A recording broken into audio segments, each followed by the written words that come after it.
ఎవడు భక్తితో నాకు పత్రమైనను పుష్పమైనను ఫలమైనను ఉదకమైనను ఫలాపేక్షరహితముగా సమర్పించుచున్నాడు అట్టివానిని నేను ప్రీతితో స్వీకరించుచున్నాను.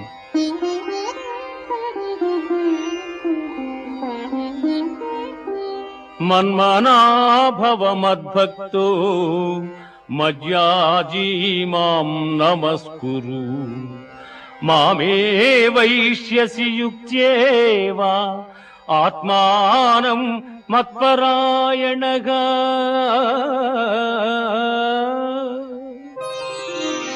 పార్థ నాయందు మనస్సు లగ్నము చేసి ఎల్లకాలముల యందు భక్తి శ్రద్ధలతో స్థిరచిత్తుడవై పూజించితివేని నన్నే పొందగలవు. ఇది ఉపనిషత్తుల సారాంశమైన యోగ శాస్త్రమున శ్రీకృష్ణుడు అర్జునునకు ఉపదేశించిన కర్మ సన్యాస, ఆత్మ సంయమ, విజ్ఞాన